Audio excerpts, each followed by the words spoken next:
Ladies and gentlemen, can I please have your attention? I've just been handed an urgent and horrifying news story. And I need all of you to stop what you're doing and listen. Yeah, so I watched a Team Backpack freestyle Sci-Hi the Prince, man, like from 2015. That nigga is fucking nice, man. Sci-Hi is nice, man. Peach actually put me on to him, man. Yeah, man. Sci-Hi just dope, man. But this nigga he caping a little too hard for a nigga that won't even put him on the fire. Like Kanye West had the listening party in Wyoming and shit for his joint, right? Yeah. And on the flyer, it named everybody, all the good music people, Pusha T, Tiana Taylor, and Sci-Hi wasn't on the list, and were on the flyer. And what made it bad, Kanye had posted it on Instagram, and in the comment section, Sci-Hi write, "Yo, I was there too, but you out here caping for this nigga heavy with the shit he's saying." It's like, nigga, if he don't give a fuck about you, to even put your name on the flyer, and you ghostwrite for this nigga, you can simmer down with the caping. Come on, man. Go ahead. No, I was just gonna say, man, you gave us 2 mixtapes, and the title of those mixtapes was NAACP. Like, you know what I'm saying? Like, you was on your militant black shit, and it's just kind of funny how you caping for this. But go ahead, say what you was gonna say, man. No, I was just saying that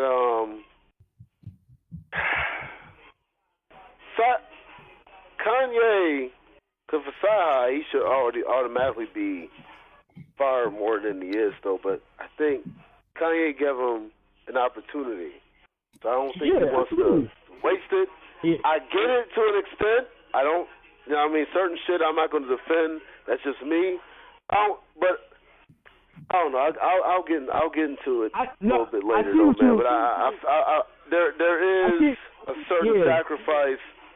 No, absolutely. Don't cool, but you gotta sort of stand back to get what you want to get done. No. Now listen, Kanye gave this man an opportunity. He's indebted to that man. I understand, absolutely. But nigga, you don't see Big Sean out here caping for this man. He's being quiet. He's not saying shit. Yeah, he may have taken a couple flicks, and you saw him out in Wyoming and everything. But he's not in the comments fighting with niggas on the set. He's not saying my brother is right. I understand what he's trying to say. Big Sean is 0 dark 30. He's not saying nothing. I'm saying on a monetary level, Big Sean can get his own checks. He can get those big checks without Kanye. But if Sci-Hi writes for Kanye, them checks is gonna be bigger than anything that's on his own album. Big Sean got his own shit. That's a good point. Yeah. He's got his own shit, so that's where he's gonna come from. Now, what I will say is this: as even though I see that point, I'm also a hip hop purist, and to that degree that even though I can see that point, at my heart, you know what I mean? There's nothing I can disagree with what you said. Because that's what it is. It's Kanye get him paid. Yeah, that's true. Kanye get him paid. And Big Sean is not. Big Sean is more of an asset as far as what he provides in revenue than Sci-Hi the Prince. So Big Sean can afford to disagree and still be cool. He's not gonna get rid of that money. Big Sean got a whole following. Sci-Hi Prince's following is more underground, even though it's becoming mainstream. It's underground for the most part. I guess it's about how you look at it, and I'm not disagreeing with nothing you saying at all, Amir. But my thing is, I think we all agree that Sci-Hi is a better artist than Big Sean. Yes, definitely. But Big Sean, it's like Kanye needs Sci-Hi. Nigga, like My Beautiful Dark Twisted Fantasy, like that one of the last dope albums that he did, Sci-Hi was all over that shit. So I see what you're saying, but I guess my thing is, nigga, I guess I'm adding to what you're saying when I say this, Amir. I'm kind of saying what you're already saying. Like, he does have an underground following. He does have a following. But the point is, my nigga, you got a following, so you good. But everybody monetary level is different. Like some niggas want to be on whole level. Some niggas is cool with just being a Tech 9, a multi-millionaire with his own shit, doing his own thing. And that's where I question what Sci High is trying to do. Because you got your own follow, nigga. Once you got a following, you can be you're good. Financially wise, you can be comfortable for the rest of your life, bro. Hell yeah. You don't have you got your. The hardest part about this game is to have that consistent following. Yeah, that's the hardest part. Once you get that, my nigga, you will always be supported. Yep. So you can move, you can push your shit to the side and disagree with what the nigga who's signing your check says because, bro, you got a following. You can be out here. You can make your own albums. You can do your own thing. You can travel. You can have your own merchandise. You can have your own concerts and shit like you did with Big Crit. You know what I'm saying? So I guess it all depends on what type of level you want to be on financially. I guess that's the thing I'm trying to say. Because Sci High could be good just like a Big Sean if he wanted to be, but he chooses to be the dude that's loyal, I guess, to a fault. Yeah, that's true. I agree. Yeah, but listen, man, Sci High. Listen, I'm just speaking from an example I see, but like I said, I agree with everything you say from my heart. That's how, what, you know what I mean? You got to do with your mind. You know what I mean? You know, sometimes you speak from your heart, but you do it. I hear what you're saying, though. You know what I mean? It's tough, man, turn down that check. But here's the caveat. What are you doing with the money once you get it? That's another. Yep. That's true. Yeah. Yep. That's why I go back to the original of me saying the whole shit. It depends on how you trying to handle shit financially. So you're right. Like what are you doing with those checks? Are you stacking or are you trying to floss on it, or what are you trying to do? How are you trying to portray yourself? You know what I'm saying? Like, cause Sci High came out around the same time J. Cole, Kendrick, and Drake and all them boys did. And you know he already had a following before Kanye even discovered him. The nigga was a beast. I got admit, check out. Go back to his Ivy League series. His Ivy League series. This was before Kanye. Nigga was a beast, bro. You know what I'm saying? So if you could have easily had the J. Cole, situation now, if you would have just did what you did, if you would have stayed on the path he was on. But I get it. I'm not inside High shoes. He went through a lot of shit. He talked about it. You know, he was signed to a bunch of a bunch of hood niggas, and then that shit fell through. He went through a lot of shit, sleeping on a lot of couches and shit. So he went through the grind for real. So I understand when Amir's talking about, I'm me, Peter. I'm talking about me. I'm speaking from the heart, and I'm still like a struggling artist now. Like, nigga, once I can't wait, to have a following, to build your following, that takes a lot. That takes going through a lot, and nigga, you gotta earn that. You know what I'm saying? Yeah. And Sci-Hi did that, but Kanye definitely pushed him up to another level once he started using him for his gifts. So maybe that nigga's thinking like, I'm not trying to go back to that couch shit. Absolutely. Life of Pablo definitely got some Jews, but I'm talking about, let's go back to the 2011 My Beautiful Dark Twisted Fantasy album. That's where you had Monster, Soul of Paul, and all of that shit. Wait. Yo, what about Gorgeous? That's my shit. Yeah. On Gorgeous? That's all Sci-Hi, dog. You know what I'm saying? That Penitentiary chances, the devil dances, then eventually answers to the call of autumn. All them balling for them. Actually, I never knew Sci-Hi was writing for Kanye. I didn't know that. Yeah, bro. Yeah, damn. Yeah. Okay. Okay. Yeah, but I know we going off the tangent. We ain't gonna say on Kanye forever, man. But that's just one of the things that I guess you got to be in their shoes to understand, because it's just like, I'm on the outside looking in, but I've been following Ty for so long. It's like, damn, bro, you ain't got to do this. But hey, everybody got their own perspective, man. Yeah, it's true. Yeah, man. What up, though, folks? Common Sense Experience. We in this bitch. So we can do that official introduction. This is the Common Sense Experience, featured only on the Black Podcasters Network. I think it's episode like number 68, 67. We getting up there. Yeah, we definitely getting up there. If you haven't yet, be sure to subscribe to the podcast on iTunes, iHeartRadio, and make sure to leave us a review. Hit us up on Facebook at Black Podcasters Network, Black Podcasters Network. I'm Chuck, one of three here. My brothers, PG-13, Amir. What's up, fellas? Mic check 1 2. What is this? It's goody. Man, what up, motherfuckers? What the fuck you doing, man? Yeah, hey, yo, real quick. I just want to say, shout out Joe Button and his podcast. But the last 2 podcasts, I peeped my man saying, starting off his shit with Mic check 1 2. What is this, man? I know I didn't invent it. I know I didn't. All I'm saying is, Joey, you know, we trying to get to where you at already, bruh. So, you know, shout out to little niggas like us when we inspire you. That's all I'm saying. But I fuck with you. You on my top 10 list of greatest MCs, Joey. So don't cut my head off.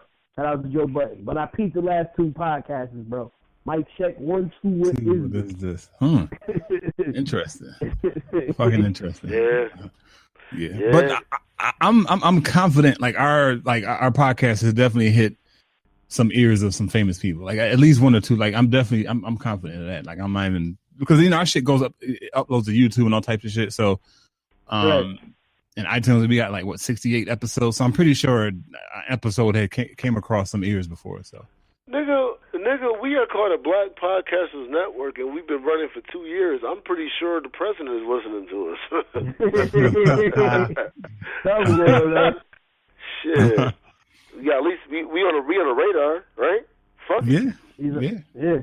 Yo, my pop said something to me a while ago. It's funny, and like a few years back, you know, I did some music with a couple of cats, and we had a song called "Drunk Love," right? It was his song. It's an R&B dude, and I was the guest feature, and I had spit a couple bars. And this was before the Beyonce and Jay "Drunken Love" shit dropped. And my pops was like, "Yo, I bet you, man, they was looking for ideas, scouring through the internet, and found your shit and turned it into that." I'm like, "Yo, Dad, I don't know, man. This Beyonce and Jay." He's like, "Son, some of the greatest ideas come from the people you never heard of." And I was like, "Damn." Right. That's true. I was like, "That." I was like, "That makes sense." I mean, Thomas Edison took all his shit from Tesla, so. Yeah. I'm like, ever since my pops told me that, none, I don't put nothing past anybody, especially because the internet is access and it's easy access and everybody has access to it. So I'm like, shit, they probably did hear our drunken love shit and did some shit to it and twisted it to make their own thing. So, hey man, for all y'all listening to the Common Sense Experience but not really showing the love and all of that, taking our shit, we appreciate it, man. It's a form of flattery. We'll be on top soon. Yes, sir. I'm trying to tell you, man. This is going to be the BET of radio networks, man. That shit is there, man. It's, you know, there's no other network doing what we're doing, what we're trying to do right now. So man, y'all make sure y'all stay connected with us, man, because some big things coming up. Can I say this? Every great idea has a black person that created it first. Say that again. Every great idea has a black person that created it first. Shout out to country music. Yeah. That is what it is, man. Shout out to rock and roll, right? Shout out to Jack Daniels whiskey. Shout out to opera. Yeah. Shout out to the stoplight. Shout out to fucking vehicles. No, the Ford dude or whatever the fuck his name is. George Washington Carver. Shout out to the brother George Washington Carver. Shout out to Benjamin Banneker. Garrett Morgan. Garrett A. Mm-hmm. Morgan. That, man. Listen. Madam C.J. Walker, the first black woman pimp. Right. Yep. Listen, she was a madam. That's what a madam is. Am I wrong? Madame. Yeah, madame. She was pimping these bitches. She went to her house. Yeah. That's how she got her money to do what she had to do, and then she became legit. That's America. Y'all mad at her for doing that? Okay. I'm not. Shit, ain't that what Sci-Hi said on his album? If you trap, I forgot how it went. Like, if you trap to get your daughter out the streets. If you trap to get your mother out, some shit like that on the. No Dope on Sundays. I think that's my shit, Pete. The No Dope on Sunday shit. That's my favorite. No Dope on Sundays, man. Yeah. If you trap a nigga, trap to get your daughter out the street. No doubt about it. No doubt about it, man. But all right, man. We just had to talk. We just had to talk real to the people for a minute, man. But as always, man, you know what I'm saying, though, we go ahead and we start the topics off, whatever, though. You know what I'm saying, though, Chuck's going to say, you know what I'm saying, though, what the fuck is pissing off the professor. But we're going to go ahead and start, as we always start with, man, what's on your mind, man, Pete, man? What's grinding your gears, man? Yo, man, it's been a crazy week, man. Like, it's been a lot of shit going on. And so I had to narrow it down to, like, what's really touching my soul. And the past few weeks, we had a few celebrities commit suicide. K-State, she was a designer, 55, found hung herself. Anthony Bourdain, that was the most surprising one to me. Anthony Bourdain, man, and his show was dope. I don't know if y'all boys watched it on CNN, like where he traveled the world and shit, and he had Obama in a cheap Vietnamese restaurant on a plastic stool eating $6 food. Like he seemed like a dope dude that had the world in the palm of his hands. Like he went wherever he went, traveled, ate all types of food, dealt with all types of people, and talk about it on a show. So it was kind of weird to me that he killed himself. And I just been thinking about how, like, mental health been, like, the topic of discussion recently, been at the forefront ever since, like, athletes mention something, actors, actresses, musicians. And to me, that's a good thing that we're getting it out. But it's also dangerous because of the people who's delivering these messages. They're celebrities. They're not regular people. And I know that regular people go through shit on a daily basis. We are all toeing the line of sanity and insanity, life and death, especially for those that don't have millions of dollars in their bank account. You know what I'm saying? So I guess my grinding the gear segment today is using mental health issues as a rollout to promote whatever you're selling or to promote yourself as a business. It's fucking trash. It's annoying and it's disrespectful to the people who's really going through shit in life. Now let's circle back to Kanye West. He recently dropped an album called Ye. I don't like the album at all. That's just my opinion. You have a lot of people who does enjoy the album, and it's cool. To me, I just don't fuck with it because I look at Kanye, and maybe it's just me. I'm a harsh critical person of music. I love it. Music is my life, bro. Like, it's just a part of me. Without music, I don't know what I would be going through or where I'd be right now.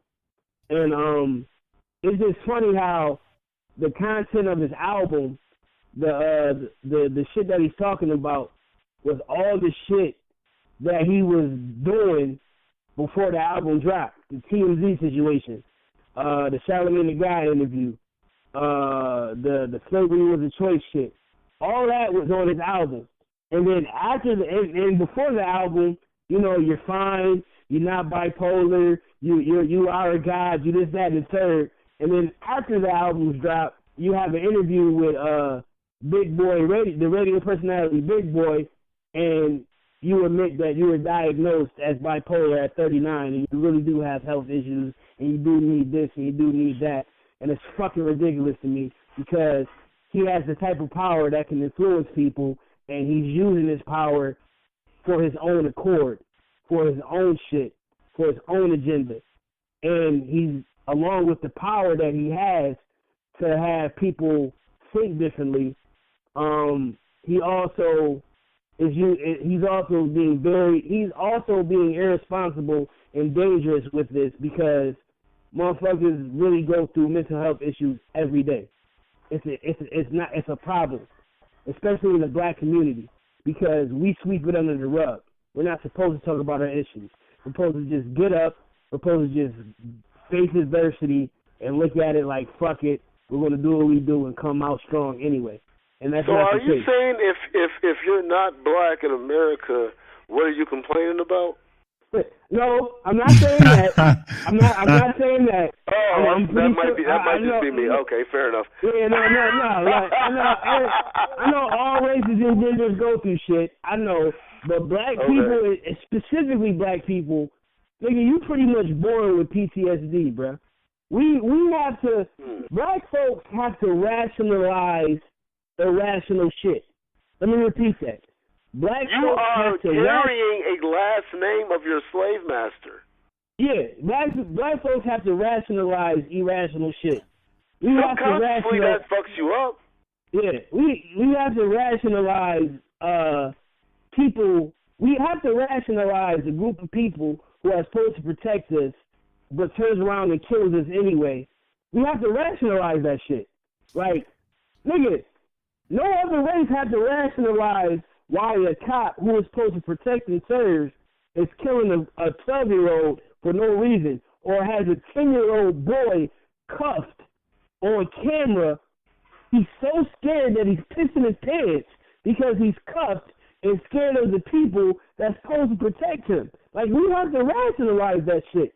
That is not normal behavior. I know I'm going on a tangent, so I'm going to end it like this.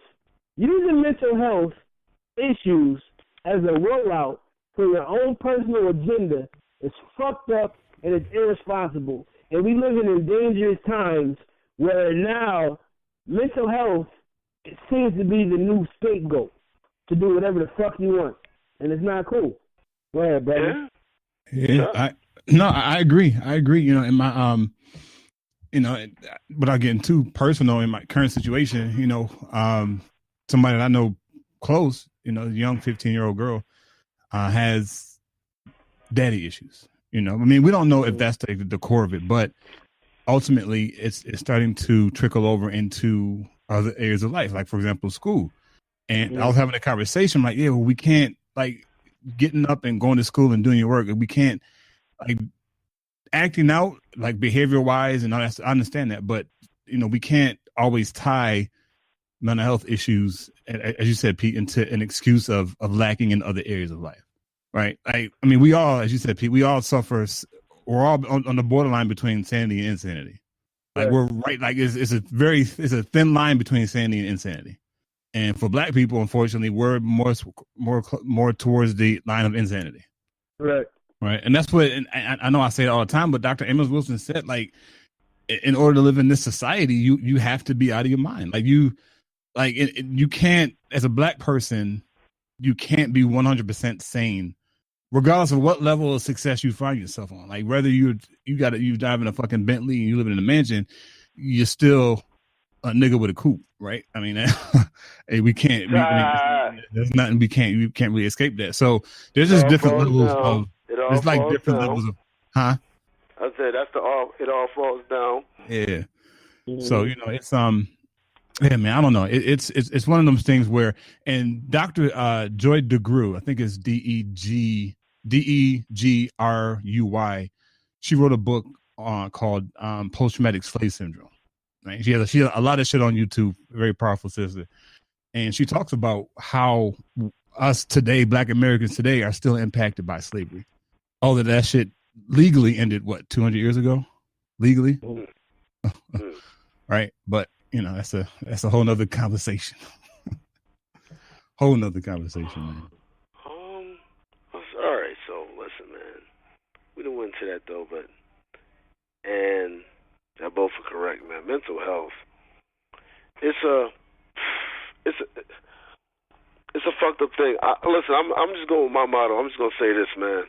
Listen, man. if you black, you have to really explain to me. If you're not black, what I mean to say, you got to really explain to me what it is that's going on in your life that you're stressing. If you're not black, I'm sorry. You have to really explain to me what's going on, because you still wear your last name. We don't even know our identity. If you don't know yourself, listen, man. But Chuck, man, we gotta ask, man, what's going on, man? What's on your mind, man? What the fuck is pissing off the professor, man? I'm gonna actually give this one to Pete as far as where I got the idea from. Pete, you had posted the article that the sister here wrote, "When Capitalism has failed and Jay-Z streaming scandal is proof." Yeah. And I read the entire article, and I'll post it on the Facebook fan page so people can check it out. But it's called "Capitalism Has Failed and Jay-Z Streaming Scandal is Proof." And if you go to Google and just type in Medium, the word Medium, MEDIUM, and then type in "Capitalism Has Failed and Jay-Z Streaming Scandal is Proof," then you'll find the article. But again, I'll post it on the Facebook fan page. The sister that wrote the article had I don't know, that shit kind of sounded very sobering.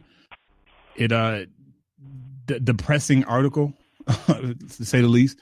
And I mean, personally, I don't see how she's tying. So long story short, what she's saying in the article is that Jay-Z, for his company Tidal, he boosted the streams for Beyonce's Lemonade and some of Kanye West's shit, right? Because of course, with streaming shit, the more listens you get, the more money. Is that how it works, Pete? Like the more streaming shit, the more money. Yeah. The higher. It's a tricky situation because artists don't really get paid off streaming. So the more streams you sell, the better for the artist. Like people will hear for example, Kanye Life of Pablo album first day got streamed 1 million times. The artist is not getting shit off 1 million streams. But if you scrounge the numbers and that 1 million turn into 30 million, you might see a profit. Like it took Spotify 10 years to turn a profit. Damn. Shit. Okay. That makes sense. Okay. I feel you. But so for one, her title says "Capitalism Has Failed." For one, it hasn't failed for white people. Let's get that out. Let's get that out of the way right now. For black people, potentially, but it definitely didn't fail for white people. Secondly, shady, and whether or not this is true that Jay-Z and his company were doing this, it's a moot point to the fact that she's saying that capitalism has failed. Like I don't see the connection between this and all the other scams throughout business history, which is 200, 300, 400, thousands of years of scams going on in business. Like, so she can't, like, I don't see how she's making that connection. The bigger problem that I had in her article was actually two. The first one, she said that entrepreneurship is not the answer for black people. She is the very first person who, and reading the article, she may be one of those progressive type, I don't know, but she's the very first person I've heard say that. And I'm talking about amongst other people like Dr. Boyce Watkins, Dr. Claude Anderson, Dr. Amos, like all these scholars are saying, no, entrepreneurship is the way. And she comes around and say it's not. Like that just, like, to me, that was what? Like, no other group is saying that about, like, nah, entrepreneurship is not the way. Right? Yeah. And then the second problem that I had with the article was, cool, you got all these criticism, whatever the case. What solutions do you have? Like, I have no problem with people questioning or challenging a particular stream of thought, which is, for black people, entrepreneurship, right? Cool. You got open space to challenge that thought. However, what suggestions do you have? Like, if entrepreneurship is not the way for black people, what is the way? And she didn't do that. So at that point, when you don't offer solutions, you throw the baby out with the bathwater, because the premise of your argument is null and void because you're not offering any solution. I think the Well, did you finish up, or I didn't want to cut you off? No, you good. Yeah, no, you good. Yeah. Yo, this article was written by a Jamaican lady, who came to America. She wasn't born here, so I was born here. I'm not an immigrant. I wasn't born from another country, so I could see how maybe them, as far as being from another country, looking at America and like, what the fuck is going on? You know what I'm saying? Like, people have different opinions. I get that. It was a lot of now, granted, this article was all over the fucking place. It really was. And I think it concentrated more on bashing more than really educating and giving solutions. Because there was a lot of truth in this article that I saw, but I do agree, like, the conversations today are not helpful. A lot of conversations that are being had today, they're more so about bashing and pointing fingers, more so than getting to a solution. Talking about a problem and then getting to a solution. You know what I'm saying? Like, I could go on and on about that. I won't go too far. That could be a whole other show. But, like, she had a lot, like, Jay-Z ain't doing shit that hasn't already been done. Exactly. You know what I'm saying? Numbers, and Jay-Z said this. He said, women lie, men lie, numbers don't. That is the biggest misconception in fucking history. That's a lie right there. I mean, shout out to Hov, but numbers do fucking lie, bro. Yeah. You know what I'm saying? Like, it's easy to advance numbers to make it look like you win it. But Hov ain't doing shit that hasn't already been done. It's just because it's Hov doing it. That's why. You know what I'm saying? Yeah. Spotify did it. Apple did it. Hell, record labels did it. Elvis Presley managers did it. You know what I'm saying? Anything to fluctuate and to make the numbers look like they're better than what it is nothing new. Hov is just trying to. Hov maybe he probably did it in a way where it's easier to recognize because he's not really good at finagling like his counterpart, like his white counterparts are. So he's not doing nothing that hasn't been done before. That's number one. Number two, hip hop does have a way of, they do have that fake it till you make it mentality. You know what I'm saying? Like, for example, you know, Hov, he's a brash dude. So, you know, owner of the Nets, did this, did that. But there's not a whole lot of truth I mean, there is truth, but he only's giving you half the truth. Yes, he was the owner of the Nets, but he was a minority owner of the Nets. He wasn't the main owner. The nigga owned about 0.0006% of the Nets. You know what I'm saying? But he's not going to say that in the rhyme because it doesn't sound good. What he's going to tell you is, I'm not a businessman. I'm a businessman. I bought the Nets. You know what I'm saying? Because it sounds good in the rhyme. Just like title. Niggas, a black, they'll come at you. If I tell somebody black, I don't have the title app, but I have Spotify. Oh man, that's not a black man own title. No, he fucking doesn't. He's a minority owner. He's German niggas own title, bro. So I think that's what in her rude way, I think that's what she's trying to say. Yeah. It's like, yo, don't believe everything you fucking hear or see. But it's not just hip hop. That's entertainment, period. So just to point the finger at hip hop, that's not fair. You know what I'm saying? Yeah. Yes, you look up to a Jay-Z because you see him come out the hood and the nigga became Jay-Z. So a nigga in the hood look at Jay-Z like, well, if he could do it, I could do it. You know what I mean? Which is true. But you also got to understand, hip-hop is an image. Yeah. This music shit is an image. Jay-Z is a caricature. That's not Sean Carter that we see on these platforms. We see Jay-Z. That's not Sean Combs. We see Puff Daddy. You know what I'm saying? So I guess what I'm saying, all it is to say, yeah, she was saying truth, but she was limited and only on a specific part of the truth. Instead of giving you the whole truth along with a solution, she was too busy bashing what these people was doing, and she was too busy talking about the entertainment part of it instead of this is really what it is.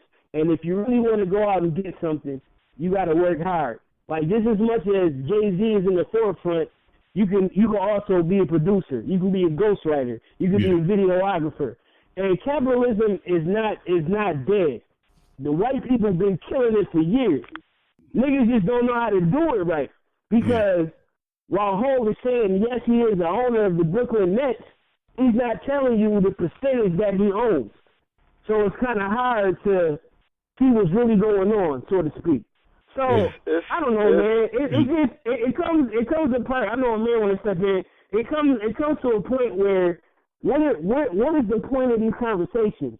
Are we doing it to bash and point fingers, or are we going to have a conversation where we can try to come up with a solution? No, capitalism is not dead. Entrepreneurship is definitely not dead. And the thing is, the more money you have, the more power you have. So instead of saying capitalism or entrepreneurship is not the way to go, let's try to figure how we can put the black dollar into the black community, take over shit, and then handle business from there. Yeah. Shit, it's a lot, man. And shit, and I'm gonna just say, and just to kind of combat what she said as far as entrepreneurship is not the answer. Shit, there's three movements: the UNIA, the Universal Negro Improvement Association, the Black Wall Street, and the Black. These were all geared towards entrepreneurship for Black people, and the government had to get involved to shut these organizations down because they know entrepreneurship is a fundamental to liberation. Right. So say that shit. Say that shit. Everything you just said, Chuck.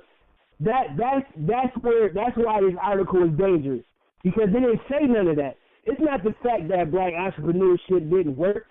It got sabotaged. Yeah. Because they saw that it was working, and they're like, oh shit, we don't want these niggas to have power. Yeah. So she's adding to that rhetoric by saying it's not working and also not giving a solution or a reason on why it's not working. Yeah. And it kind of and I didn't even pick up on the fact that when you mentioned that she's not from the state, so she's coming from she's from the Caribbean, so she's coming from and I don't know how shit works in the Caribbean. Like I wasn't like my mother's born in Jamaica, but I wasn't like I was born here in New York, so I don't know how shit works in the Caribbean, but I'm pretty sure it works a little bit differently than it does here. So she's bringing her experience, her paradigm from the Caribbean and trying to apply it here in the United States, and it don't work that way. Right. I mean, look, man, in the business, man, a lot of times, man, you're going to get up in that higher space, entertainment. It's not who you know, it's who you blow. Shout out to Diddy. I knew that was coming. I knew that was saying all coming. this other shit. I ain't got time for games. That's what it is. What it is. We know. Shout out to Drake. How much dick have you sucked? Not calling you a faggot. Just saying you did what you had to. No, you suck dick. You a faggot, bro. Yeah, he's a faggot. Yeah, that's nice. I ain't trying to suck dick. You gay? Yeah, you suck dick. You gay? I mean, that's cool, but Charles, man, he's clearly gay. He's clearly, you're clearly gay, Jake. Yeah, you're clearly gay. Yeah, his name is Aubrey's. There's some tough Aubreys, but not in Canada. Is it from like a suburban Toronto or some shit? I love Canada, man, but they don't understand. They don't like when you talk about memories. You know what I'm talking about. They Chuck, you know what I'm talking about. Like they don't understand racism. Not like we do. Doesn't? Not like Canada people. Canadians. People. Oh yeah. Yeah, not like we do. Oh my God! It's Yeah, like, what do you mean? I'm like, shit, I mean, remember when we dropped Rob off in auto and we came back? It was like 2 or 3 o'clock in the morning, Pete. We had to cross the border and they pulled us over. So they had us. It was like 2 o'clock in the morning. It was like they held us back there like for 4 or 5 hours. We were just sitting there, like, what the fuck is going on? What are y'all doing? Me and him are the only black niggas around. All the cops are the work. Everybody was white, and we just sitting in this fucking room for like 3 or 4 hours. Like, what the? Okay, what's good? You gonna arrest us? You gonna let us go? What the fuck is going on? That shit was crazy. Yeah. Yo, man, listen. But you gotta think Canada is the only place. There's the only place in North America, I think. That has all the black people that's there went there on their own. They wasn't brought there. That's true. So they still have their identity. That's true. They still have their fucking identity. Which gets me to this first question, man. I gotta ask. Context.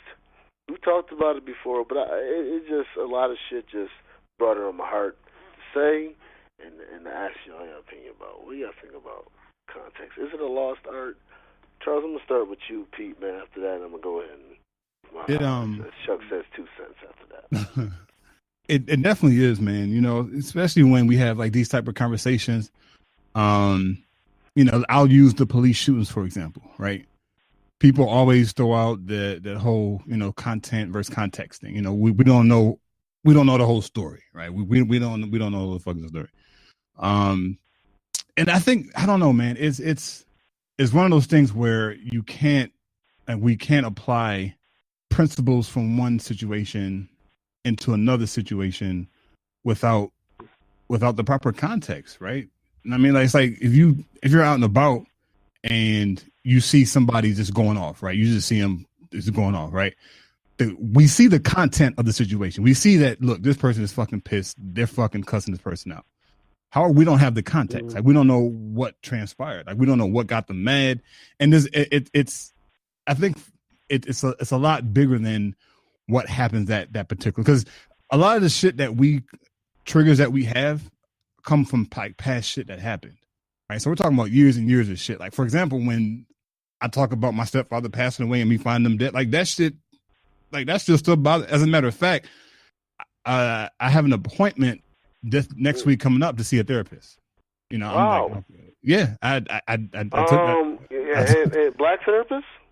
Well, I'm going to request. I'm going to request that the person at least. If you walk in a room and they're white, walk out. But no. Do your thing though, man. I'm glad that you go. Yeah. No. But I already made it known. Like, I ain't doing no medication, none of that shit. If you do, if that's the first go to, I'm out. Right. But the way it works in that particular, like, they're going to ask the context. Like, they're going to say, okay, well, why are you here? Like, what's going on? Like, what happened? So they're going to get as much information as they can to try and create the proper context. Now, we can't go into, you know, black therapists versus white therapists, right? If it's a white therapist, especially a female white therapist, like how relatable can you be to a black male in America? Like, that's not, you trained under a system that was designed against black people, right? So some of the same philosophies and modalities that you're going to use to try and diagnose were created to keep black people enslaved mentally. So so it's going to be interesting to see what comes from that. But again, I don't know if I'm answering the question. This is one of them deep, like really deep questions. But oh no, it always goes into it's so many levels. Yeah. So you're breaking it down from a mental health, more or less, standpoint. Yeah. Well, because as far as how things are. No, go ahead. But even in just like communication, like even when you're in relationships, whatever the case may be, we always have to get context, because if we don't get context, then things are taken out of proportion. Things are taken. People are bringing their own biases to a conversation anyway, and the context is what connects my biases with your biases, right? We can't escape the biases. We all have them, but the context is that connection between my bias and your bias, and that's what's needed for a successful conversation. But if that context is missing, then I got my bias going against your bias, and we're just going to be arguing and saying whose bias is correct, which we know from past experience, and that's not how you come up with solutions, right? You give context. This is my thought. It's your thought. Okay, and then we come to an agreement. So, I just want to go ahead and recognize that Charles just broke down pimping 101. Pimping. That was such. That's the first steps. That's the first steps to pimping. This is the first step to pimping. But you don't always have to. It's not about pimping a person's body. Sometimes about pimping their mind, but not to manipulate. Trying to manipulate and take advantage of their mind, but have their mind. and you got somebody's mind, they think at least give you a chance to talk to them. You feel what I'm saying? Yeah. So you got to pimp a woman's mind. That's how it's pimping. That's pimping. That's what it is. Oh yeah.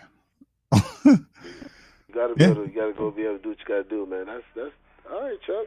All right, Chuck. You watched the Mac again? The Mac again? No, man, I ain't seen that shit in years, bro. That shit. Got a Superfly movie coming out, man. Okay. Yeah, but yeah, all you know. Right. Pete, what you got to say? So man? what's the question? What's the question? Man, is we gonna just have to re-talk about it. There's just so much shit going on, man. Talk about the lost. I ain't even gonna ask this context of lost start. It's a lost start in a sense of generally. So, what do you think about the context being a lost start? Just it's a lost start. There's no point in asking you. Do you think that it is? You say what? Okay, the context and the content is the context is context a lost art? Why is it a lost art? It's a lost art. So yeah, why absolutely. is context a lost art? Yeah. Because fuck that. I ain't got time for that bullshit. Context a lost art. Why is it? Let's get to the shit. I mean, because it's funny. It kind of delves. It's funny how the show go back full circle, bro. It delves back into the conversation about the article that Chuck was talking about in his pissing off the professor segment. Yeah. Context is lost because content is given to everybody's own agenda. It's easy to have your own agenda nowadays, especially through this internet era, this social network era we living in. You know what I'm saying? Conversations are not communication mainly is supposed to be about solution, right or wrong. Right. Yeah. Having a conversation with somebody or communicating with somebody, the basis of that conversation is supposed to end on solution. That's how it normally supposed to go. Nowadays, it's just all about who's right, who's wrong, who had it worse, who has it better, who's more fucked up, who's pointing the finger at who. So with all of that, context became lost. Now it's a lost art. Now we don't have conversations to have solutions. And it's funny, I was just talking to my wife about this shit. I saw Insecure, you know, the Easter Ray got a show on Insecure and shit like that. Yeah. And I watch it. It's cool. I like funny shit. I mean, I don't dive too deep into her show, you know, like some people do. Because to me, it's comedic. It talks about social issues, but it's comedy. I like it. It's about black folks. And it's a lot of fucking in it. I like it. But season 3 is coming in August. And season 3, I just seen an article or an advertisement for it. Season 3 is all about toxic masculinity. Okay? And me and my wife had a conversation because that led to, I saw somebody that we both follow. I went to school with this girl. I'm not going to say her name. But she wrote a stat, like basically talking about how come men can talk about women, like say something about the wigs and the makeup and the filters, but niggas is out here, you know how they got catfishing? Niggas is out here hatfishing because all they wear is fitteds when their hairline is fucked up or their beard isn't real or they fat and blah, blah, blah. So basically she's bashing niggas because why is it cool for them to talk about us? And my wife liked the stat, right? So I'm like, okay. I was going to be petty and say something in the stat and add her, but I didn't because that would cause a whole other conversation. But we talked about it today. I'm like, why do you like that stat, yo? She's like, well, I do see, you know, men this and that, and, you know, a lot of men do bash women. I just agreed with it. But I'm like, the lady, I went to school with her now. Cute chick, she not ugly. She tall. She like 6 feet something. Big titties. I'm like, the same person that you liked, I'm like, this same person that said all of this told me a while ago I'm cute for a fat nigga. That's not the same thing that she was just talking about in her stat. that men supposedly do. You know what I'm saying? So my thing is this: it's like saying toxic masculinity is very dangerous. In the context, it's hidden because masculinity. Sam, everybody is toxic in their own way, men and women. But why is it only cool to highlight the man shit? And that is like kind of crazy to me. That really irks my fucking nerves, especially for someone like me who's been through shit, who's been called a lot of shit by women, who's been dissed a lot by women. And I didn't start it. It came to me. You know what I'm saying? I wasn't dissed because I disrespected a female. I was dissed just because I'm not a 6'7" diesel nigga. You know what I'm saying? I'm under 6 feet. A nigga who's under 6 feet gets a lot of jokes thrown at his way, especially when this nigga is 200 pounds and up. You know what I'm saying?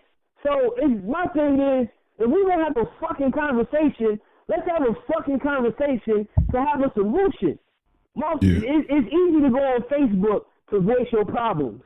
And now, like Chuck says, you know, you deliver content based off your opinion, based off your bias and the shit you go through. So now somebody is responding to that content off of their own bias, off of their own shit they've been through, and now we're not getting nowhere, and there's no solution to have.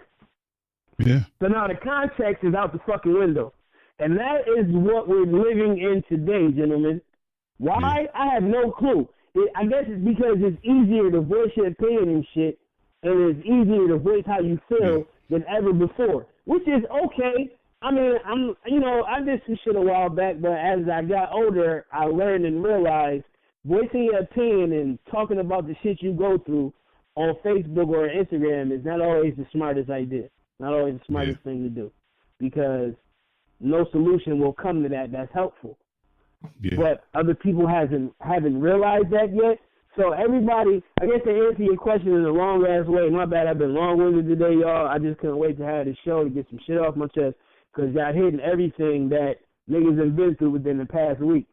I say all that to say context is a lost art because folks, they talk. They don't talk anymore to look for a solution. They just talk to voice frustrations and the shit they go through. And so their personal agenda turns into, well, I've been through this, so all men is like that, or all people is like that because of what I've experienced. And that's just not true, and that's not the case. Yeah. And really quick, I know Amir, you want to jump in, but really quick. So if you go to, and I think Pete, you hit it nail on the head. We talking about with social media. Like social media has made it extremely easy for people to put content onto the internet, right? Instagram, Facebook, YouTube, whatever. Like people, if you just Google, like I just Googled content marketing, which is, if you're in the online space, content. You talk about content marketing. What we're doing, we're providing content, right? Blog posts, YouTube videos, Facebook, like all that shit is content marketing. So is this 1.8 trillion results, some shit like that. So content is pushed out there. You got to provide content. And so it's shifting away from context, right? They're not saying provide context, but give context. And that's what makes us different, because we're giving you content, but we're giving a context to it. Right. So, I mean, unfortunately, social media has made it extremely easy for people to voice their opinions, without elaborating any further, right? Like, for example, with the article, we was talking about, that was content she provided. She gave a perspective, but it was kind of a half-assed perspective, right? It wasn't fully complete. And the scary thing about that article that people and Amir is that, so it had over 12,000 shares. I'm pretty sure it had been viewed number of times. There's probably 15 or 16-year-olds who were reading that article, and when this chick is saying entrepreneurship is not the answer, what's in their mind? Oh, wow. No, I shouldn't go entrepreneurship. So like you said, Pete, the rhetoric she spewed in that article was extremely, extremely dangerous. And I kind of wanted to reach out to her for real. Like, yo, what's good? This article is extremely dangerous. Like, what are you doing right now? Like, if you want to write this type of article, you need to give some more context. You need to give a fucking solution, not just saying entrepreneurship is not the answer.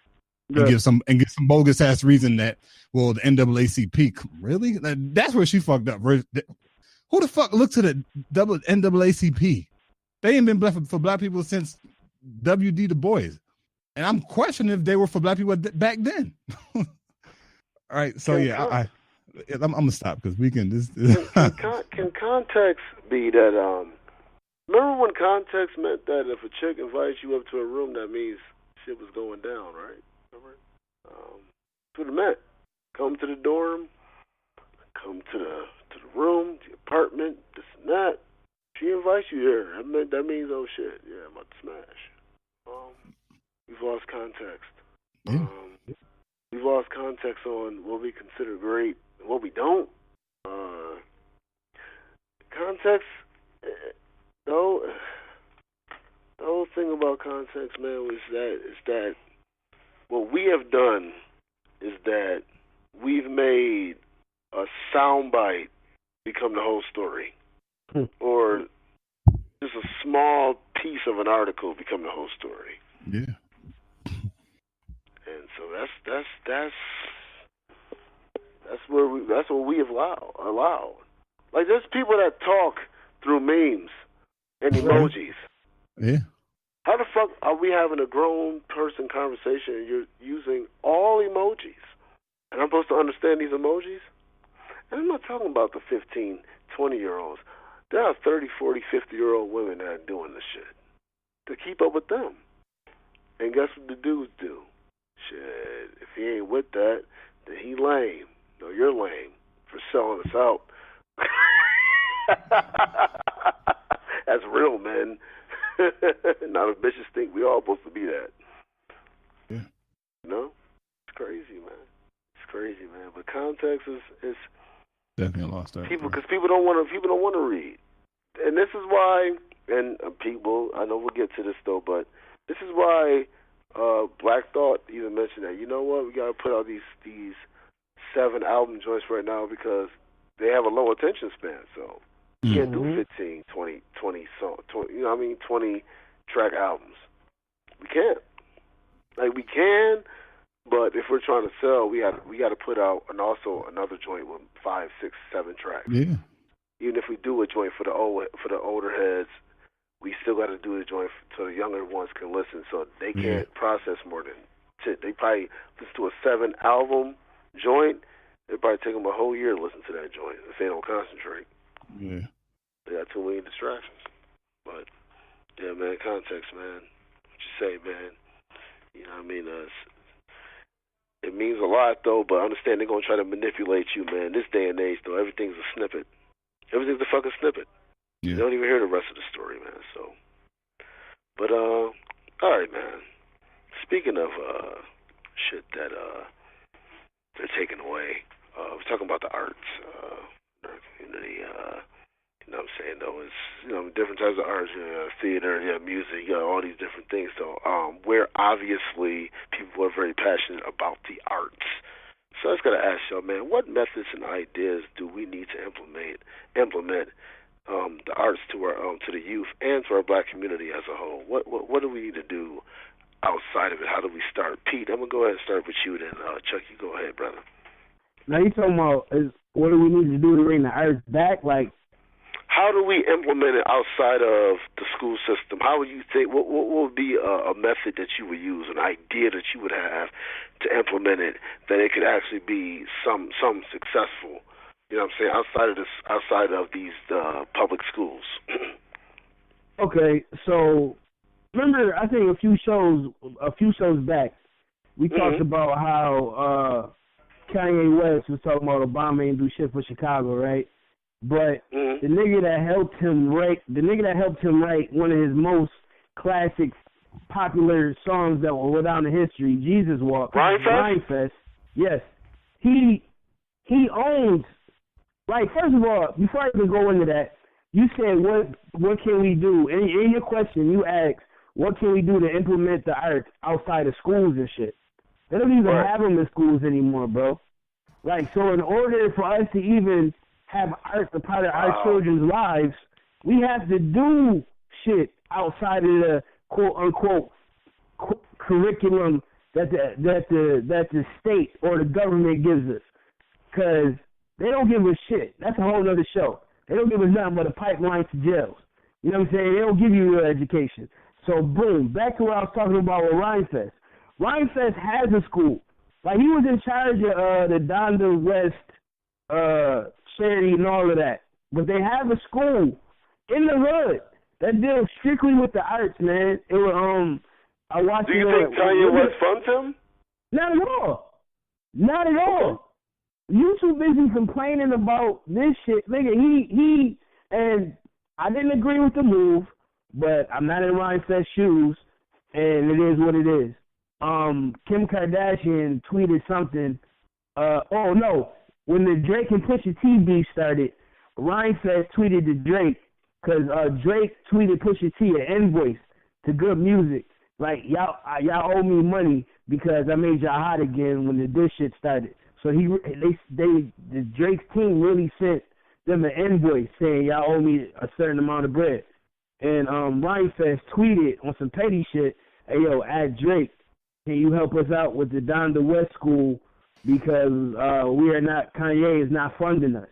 And then Kim Kardashian jumped in on some hater shit, protecting her husband type shit. And then Rhymefest came back on some, like, you know, no disrespect. Okay, so that's why it started with Kim Kardashian and Rhymefest. Yeah. And nigga Rhymefest responded, and this is important, that's why I gotta mention this. He responded back to Kim's tweet like, yo, no disrespect, I understand you have to help your husband, but when I asked him to please help with the school, we need funding and blah blah blah, he said, fuck Chicago. Fuck the kids in Chicago. So you busy. You going to do an interview with Charlamagne the God saying how you're not really feeling Obama because you and your mom was there when he was young, and he called you an asshole or a jerk, whatever Obama said about you. You gonna talk about that? But Rhymefest is actually doing shit. More to answer your question, more schools like Rhymefest has need to be developed, need to be invested in, need to come not just to Chicago, need to come and unite all the United States. More schools like that need to happen to implement the arts, especially to us. That's what needs to happen, and Kanye could have did that, but didn't do it. He was too busy stroking his ego and being pissed off about what Obama said to him, and your partner's actually doing something, and you're not helping. This is the shit that kills me. And again, I know it's three sides to a story. There's the he say, there's the she say, and then in the middle is the truth. So I don't know the whole situation between Rhymefest and Kanye. All I know is Rhymefest physically has a school in Chicago. I saw the footage. He actually has students. In the footage, they have instruments. They're rapping. They're singing. They're drawing. They're painting. They're recording. They're making art for the CD covers. He's doing something, y'all. You know what I'm saying? It's not just they're not just sitting in a room having meetings about it and not doing shit. Action is really happening, and y'all not putting bread into this school. That's what needs to happen, Amir. That's what needs to happen, and that's already happening. But nobody is helping to fund that. Why is that? Why is Rhymefest School not being tweeted out by every hip hop artist in Chicago? Because when you are famous, when you are at a certain I want to say this. It's not my bad. I want to tell you. I agree with you wholeheartedly. Yeah. But there's a point to where you realize the limitations of what you can do when you think that you have enough power. Ask Bill Cosby. I hear all that, man. Yo, they gonna let you go, but so far, so they can take that money away from you if you're not smart in how you move. And if that right there, they know. Yeah. Listen, they know the power of that shit. They know the power of that shit, though. I mean, should you take the risk? Yeah, I would. But, you know, also when it might come to certain finances, there's a financial division that you got to have set up as a people that handles that type of situation. Because I'm not going to think with that type of mind. Dame Dash said the realest shit ever. Dame Dash said the realest shit ever. And you know how they got shit like conspiracy theories? Oh, he's crazy. Oh, he's nuts. He's loud. He's crazy. They say that they say that stigma for a reason. Dame Dash said everybody in the crew should eat. Everybody in the crew should be millionaires. Nobody should step over nobody. Somebody gets into financial trouble. Everybody in the crew should throw that man $1 million. Everybody in that crew throw that man $1 million. He back on top. Y'all back putting investments in, doing whatever y'all need to do. Bill Cosby tried to grab NBC by himself. Ryan Fest is out here by himself. Mm-hmm. You know what I'm saying? It takes motherfuckers in groups. And you right, man. We not in these shoes. Everybody, sacrifice can happen. All that shit can happen, bruh. But sacrifice and losses will most likely be less felt. If niggas come together, dog. Like, that was crazy. When they show, y'all gotta see the documentary. The Ryan Fest School, it was dope, Phil. I'm like, imagine New York City had that, or Buffalo. Yo, it's. We did. We had one here. It was called Now Valley Shule. I went to it. Yeah. Yeah, I went to a few too. But I'm saying it's not even there no more. Some of youth programs, that shit ain't there no more. No, I went to a school. It was a school. Yeah. It's wild, man. It's wild. It's solutions there. Niggas come together, shit can happen, man. But niggas with the bread gotta come together. Ain't got time for the games. If you got the bread, y'all gotta do that shit. It's like, yo, Blue Ivy grandkids is gonna be okay, Jay. Yo, throw Ryan Fest some bread real quick. Add to these schools. It's even more money in the education if you own this shit. That's tax breaks, nigga. Let's all eat. Man, I gotta chill. I gotta relax. I'm sorry, yo. I gotta relax. All right, go ahead, Chuck, man. You good, Pete, man. I mean, y'all both said pretty much everything, you know, that I was thinking, man, and y'all both hit it right on the head, man. And they understand, they know the power of creativity. Like, they know how creativity can be used to transform individual lives and collective lives. Right? When you think about hip hop, the emergence of hip hop, right? In the early days when it was Black Power, like, that shit was powerful, and they realized that shit. Like, this is too creative. Y'all empowering too many people. We can't have this shit no more. So when you talk about them removing the after school shit here in Baltimore, fucking mayor shut down the after school programs. And you talking about the crime in the city is going up. Why the fuck do you think that's happening? You shut down after school programs. Get the fuck out of here. Yeah. Right? And so it's because we live, well, in society is racist. Racism, the system is racist within itself. But we live in a very left brain society. And the left brain is the part of the brain that deals with like logic and sequence, like, and the right part of the brain is the creativity part. Like, that's where y'all boys, like Pete and you and Amir, like when y'all be writing this shit, like y'all tapping into that creative side of the brain. And I'm pretty sure when y'all boys be writing, that shit is just like fucking liberating, because that's one of the keys to liberation, is unlocking that creativity. And if you got a bunch of young Black kids who are creative as fuck, oh man, they take over the world, bro. But they don't want that to happen, because they know, because they understand that it's a science, really. Even if you go back to ancient Kemet, like, you understand the creativity, how powerful that shit is. So, you know, it with the whole Ryan Fest shit, man, him not getting money from like celebrities and some of the hip hop artists, it's just, I don't know, man. It's mind boggling to me. Like J. Cole, like, I fuck with J. Cole. Maybe, I don't know, maybe J. Cole's not aware of the shit going on with Ryan Fest and what he got going on in Chicago. But if there's a way that J. Cole found out, I think J. Cole would throw him some bread. Mm-hmm. Right? Talib, I'm pretty sure Talib would do the same shit. Like, there's some artists who would contribute to Rhyme Fest. Yeah, they probably is, for real. It might be the only way that's staying afloat. You know what I'm saying? He's not keeping out a crow by himself, or no grants, for real. You know what I'm saying? But I feel what you're saying, though, Chuck. I definitely feel. Yeah. Here's the reality of it all. To speak about what we need to do, get into the entertainment aspect of it. Kanye loved his mother, but he didn't love what his mom made him, which was dark skin. So his love for his mom is not.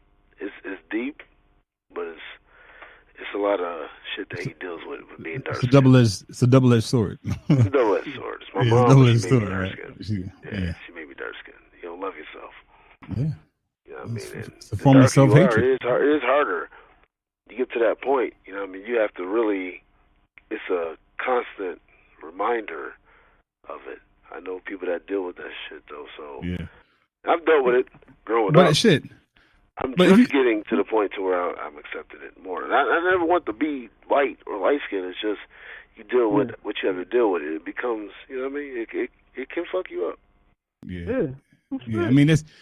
But this shit is deep, man. We even talk about like self-hatred and shit. Like that shit is so many layers deep. Like we don't even think, like Kanye probably doesn't even think that is the case at all with him. Like it's a form of self-hatred. Like all the shit he's manifesting right now and shit his behavior. This is all a form of self-hatred, man. And black men in America, we face that shit. It may not seem like it, but that's some shit we face. Like it's unconscious, so we may not see that shit. But the certain shit that we do is like, damn, it's a form of self-hatred. We don't even recognize it. And Kanye's a fucking living proof of that shit, man. Yeah. So you're absolutely correct, man. Kanye West is a manifest of what is in society. And right now, the bullshit has a hold on them, but no excuse. Everybody goes through shit. So Kanye, man the fuck up, nigga. Yeah. Sorry. Everybody's gonna go through something. You know what I mean? I don't know what that economy you're dealing with, though, but it's time for you to get off the bullshit. Time for you to get off the bullshit for real. And then beyond as far as with the arts, yeah, man, we, like I said, we got to create our own. Like you said, man, Pete, Ryan Fest is doing it, so it can be done. It's been done before, and we have to stop getting to the point that everybody wants to be at the forefront. Mm-hmm. Everybody wants to be the person. And that's what we get lost at, is the pettiness, man. You don't know the leader of the Jewish community, or the Arab community, or the Vietnamese, or the Chinese, or the whatever, the Indians. You don't know their leaders. Yeah. Our leaders, we have to always mention that we're the leaders. You're a target now. Yeah.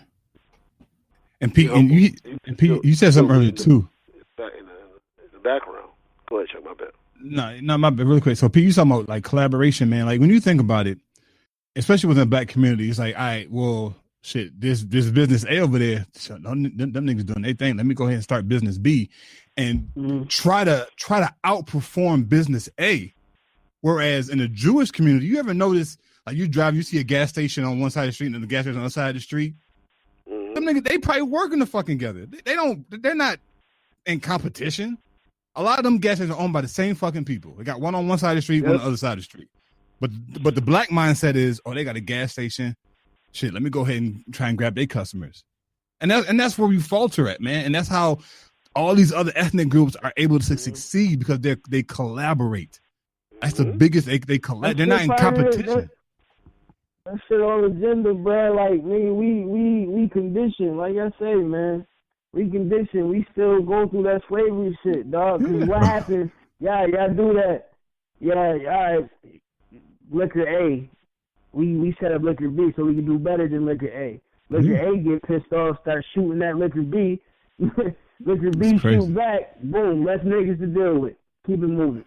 It's crazy, man. That's what motherfuckers. We gotta. I'm not the smartest nigga in the world, man. I had to get my high school diploma in night school. The following year, I was supposed to graduate. I went to college, dropped out. Listen, man, certain shit just be like, yo, nothing wrong with getting information, and there's nothing wrong with also with common sense. This shit is not making sense. Yeah. None of us is getting no money this way. Yeah. This shit, you constantly gotta watch your back. You constantly don't want nobody else to do better than you. How is that a fucking life to live, yo? Yeah. Peel the onion back on this shit. It's like you're living through fear. It's like you're like a person in that mindset piece. Like they're fear because they're always looking over the back instead of looking for like how can you go forward? Yeah, that's crazy, man. It's fucking crazy, bro. It's crazy. My man. bad, Chuck. My bad. You went out there. No, you good. You good, bro. You good. Every other race is fucking winning. The race, pun intended. Yeah. Right. Good shit. No doubt, man. Yeah, man. So it's gonna start with us as far as implementing the arts to go ahead and come together as a whole. Put all the pay shit aside, though, and I'm this and I'm that. I'm the one who did this or whatever. That fuck all that dumb shit. We're not at a point to where black people are not at a convenient point right now in America, especially, and really around the world, but especially here in America, to go ahead and actually be in competition against each other. Yeah, we're not there. It's not where we're at. You know, you want to bet $1 on a game. You want to bet $100, $200 on a game or on a whatever. If you have it, I guess. But to actually be in competition against each other, business wise, for real, where you're losing millions. You know what I'm saying? And even for the hundreds, if you're not can afford the hundreds, you can't. The thousands or whatever though that you try to go against. We're not at that point. We have to be for each other. Yeah. Even if being for each other might not be in the forefront, but it might be in the background. Yeah, you don't like that motherfucker. All right, we obviously know y'all two don't fuck with each other though, but when we go to these meetings or we do what we do, y'all bullshit don't interfere in what we doing. And that's grown man shit, man. Like that's grown man woman shit. Like when you may not be agreeable with somebody, but if you in business together and you realize the importance of working that shit out, you come to the fucking meeting, bro. Like that shit. Like all our disagreements are to the side right now. We just gotta see this fucking money. Cause I'm pretty sure some of these meetings with some of these other groups, man, it's not all fucking cakes and pies and shit. I'm pretty sure they be going back and arguing and shit. But at the end of the day, we go back to what we talked about earlier. We give context, right? It's the context of the situation. We got to get this money. How can we keep our people empowered? Yeah, man. So I don't know. Hey, man. We're just saying what it is, man. We're speaking passionately, though, man. It's a very serious issue, man. We got, so we gotta definitely create that that BAN program. Mm-hmm. That's definitely got to go down, man. Weed out the weak. But speaking of weak, Drake, was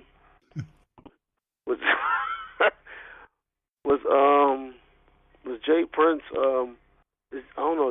Is Jay Prince's father or the dude in the joints? I don't know. Is Jay Prince actually his father? But Jay Prince out of bounds for halting the rap beef between Drake and Pusha T.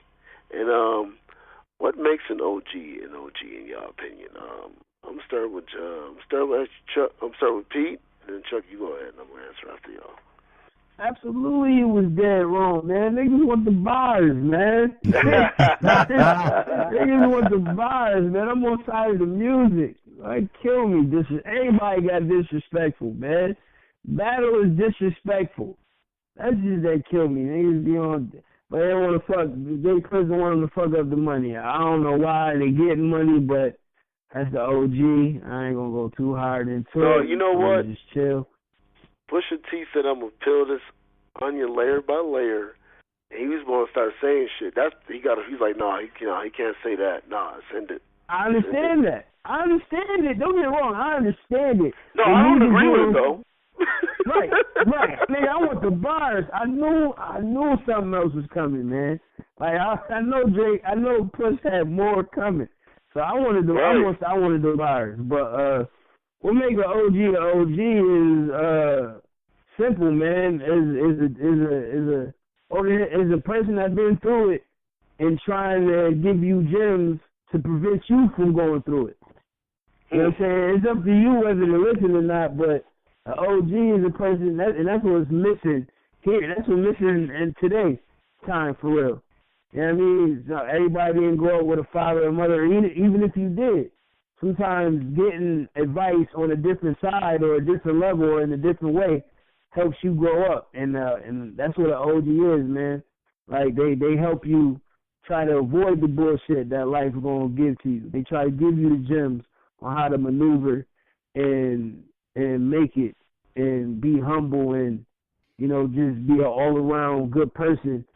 Even when you do make mistakes, you know you're gonna fuck up, but you don't be a fuck nigga. You don't be a bitch ass nigga. You don't be a fake nigga. You be real. You be a family man. What OG helps you be a better person and keeps you away from the bullshit that they went through. That's what an OJ is to me.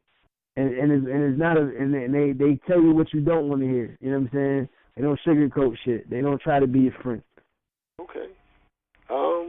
You know what? I totally agree with that definition of an OG, man. And as far as Jay Prince joint, can't disagree with that either. You know what I mean? Listen, it's because it's hard to be a dude and talk about bitches. I mean, it's referring to Drake and what they go through emotionally. Chuck, man, what's your thoughts, man? What's your thoughts, man, on this whole Jay Prince sticking up for Drake joint, man? Is he was he out of bounds? And what to you makes an OG an OG? Yeah, so he definitely was, man. Jay Prince was definitely out of bounds for getting involved, man. Like, just last night, bro, I was on YouTube watching they had a compilation of diss tracks from I think like 1984, 85, 86 up until 2017. And I think it started with Kumo D and LL Cool J, then it went to, you know, Tupac and Mobb Deep and Jay-Z and Nas. So it showed the evolution of diss tracks, whatever the case may be. So, and like P said, like, this is what people want. They want to see just bars, right? I mean, I listened to the Pusha T joint the other day. I'm like, damn, he got him. He bodied Drake, you know? And just to see, like, Drake's not built for this type of rap, in my opinion. Like, Drake's not built to battle any rapper, let alone Pusha T. Like, the only thing that might help Drake is he might not be built though, but the person who writes for him might. Yeah, but I can't even. But honestly, just I can't even take Drake as a battle. I can't even take Drake seriously. Like he's a nigga that be singing crew love and shit. Like that's right. Like that's what I see Drake as. Like he's the R&B rap nigga. Pusha T, Pusha T's he's been through this shit. It's like Pusha T's he raps what he raps what he's been through. Drake. Are you saying that Drake sings bend over music? Yo, man. Damn, bro. Come on, man. No, I said it. Yeah, Drake. Like Drake is not. He's not built for this. But the fact that he is putting together diss tracks or performing the diss track, I should say. Ooh.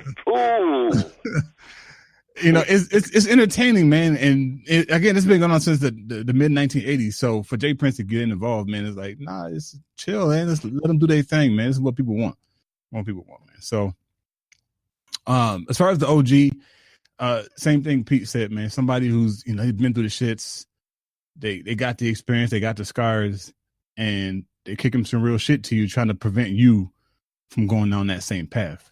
Like OGs are really like extremely wise, but like they learn from their experiences, so it makes them extremely fucking wise. You talk to OG like, damn, this nigga, this going in. Like this nigga got some gems, and like Pete say, they give you the information to help you make better decisions, become a better man, become a better father, better brother, better son, whatever the case may be, for you to become a better man or woman overall in general. Right, so that's pretty much it for me, man. That's what the OG is to me, man. As far as an OG is a person who's not trying to compete with young niggas. Be you. Yeah. You've gotten to that point. You're an OG now. Yeah. Nothing wrong with that. You can still be fly though. Don't never let them take away your shit. You know what I'm saying, though, your importance, your swag, your style. They're trying to make you seem irrelevant. No, don't do that. But you know what I mean? You ain't gotta compete. Why would you compete with a dumber version of you? People, 21-year-old, late 30s, 40s, 50s, mid 30s, 30s, period. With, yeah. So 20-year-old who know nothing. Yeah. Nothing.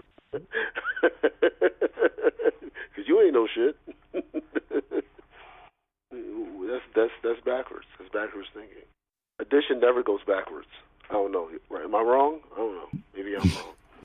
Yeah. The only thing that goes backwards is division and subtraction. You want to divide and you want to subtract. So you're adding nothing. You're not multiplying to get 2 times, 3 times, 4 times better. Then what are you doing? Yeah. That's all I'm saying. Shit. I don't know. Are y'all boys familiar with the that Tyrone dude that be on YouTube wilding out and shit? Pete, you familiar with dude? Yeah, I'm Tyrone. I'm Tyrone, nigga. Yeah. So you know his video. So anybody not familiar with Tyrone, just go YouTube. But ultimately, what he just goes to random people, and he does this crazy shit. Like he'll say, "I'm Tyrone. I fucked your wife long dick style." Like random fucking strangers. So recently, I think over the past couple of years, he's been going up to people who've been smoking cigarettes and slapping the cigarette in their hand, saying, "Fuck this cancer shit," and some shit like that, right? So he went to this one dude, older cat, probably like in his 60s, or he had to be, and he did the same shit. You know, I'm Tyrone.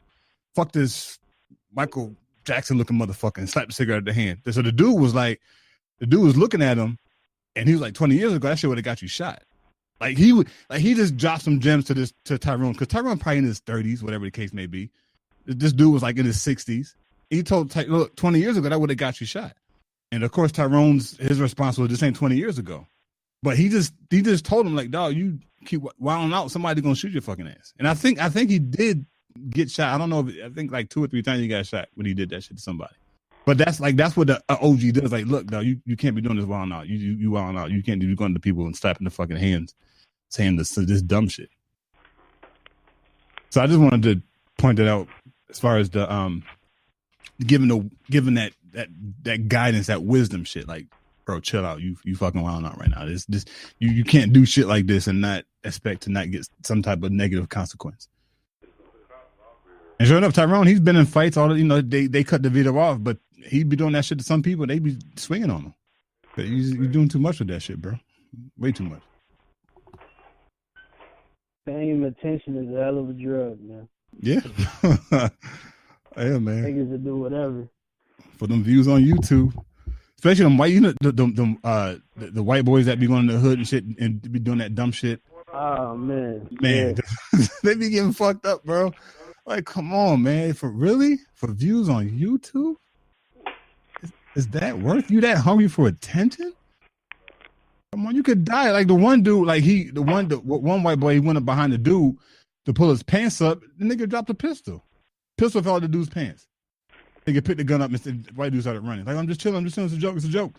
Like, come on, man. You got to be smarter than that, man. You got to be smarter than that, man. Niggas don't care that you record shit for YouTube. They see they seen that shit as disrespectful. If you're old enough to remember the first Family Matters episode, if you remember when Eddie Winslow was doing the groceries, you know what I'm saying, on the joint, which is probably something really horrible to say about groceries, especially when what was the youngest sister name? Was it Judy? Was it Judy? Judy. We know what Judy ended up doing. Right. We remember when Eddie Winslow was doing the groceries, and then after that, I think it was Judy.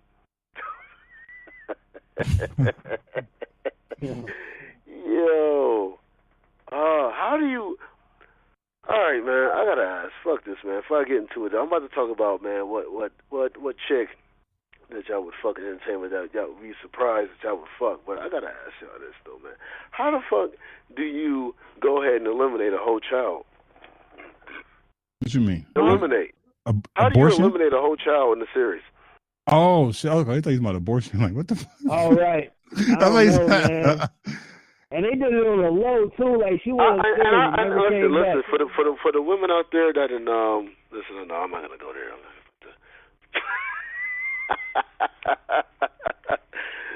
Stay woke. Yo, man. How do you eliminate a whole child though in the series? How do you make a black mother, a dark skinned black mother, a light skin on two top shows? Yeah, man. Shout out to Real Invis. I want that real love. Dark skinned and Viv love. But all right, let's get to it though. What chick? Well, what chicks? I can even name multiple chicks y'all would have or whatever though have fucked. That a lot of people be surprised about. You know what I'm saying? Though she might be because she big, might be because she's tall as fuck. It's something though. You be like, yo, man. People be surprised that y'all would fuck, man. Fuck, let's get up. Go ahead, Chuck, man. Cause I got a few, man. I got a few. All right. This one may not come surprise because she's, you know, she is thick. Tiffany Haddish. That's not a surprise. Yeah, I fucking should have surprise, man. Tracy Ross. Like, I was watching. Yo, man. Oh, that's too easy. All right. Damn, I'm trying to think. You want me to go? I got yeah. Go ahead. Shut. Right, man. No, listen, man. I can't watch that. I can't watch Blackish in front with my mom or anybody that's an elder. I can't watch no goddamn shit. Man. All right, go ahead, Pete. Yeah, I need to regroup. All right, I got Lisa Leslie. Smash. Oh shit. Okay. Jill Scott. That's. Come on, Pete. Well, no, actually, no. For the white people listening, that might be a shock. And for the black people, right. Y'all know what it is. You know what I mean? And then, and Vin's sister. Who? And Vin's sister, the one Jennifer Lewis. Oh, from Blackish Now? Blackish, yeah, man. You fucking right now? Man, I would. Okay. I always had a thing she can still put her foot over her head. Yeah, bro. Ever since Fresh Prince, I always had. Remember that episode when she was fighting with her dude, and then she was taking a shower and shit, and Will Smith was in the. Y'all remember that episode? Oh, okay. All the family was there and shit. She was beefing with her husband, and like ever since then, I had a thing for Jennifer Lewis. Yeah, so that was my thing. Lisa Leslie and Jennifer Lewis, absolutely. All right. This is another one that's going to be a black one, though, but maybe a shock to white people. But it may not be. Niecy Nash. Oh, come on, man. Who? Yeah, it's killing me. You said who? Niecy Nash, absolutely. What? Yo, man.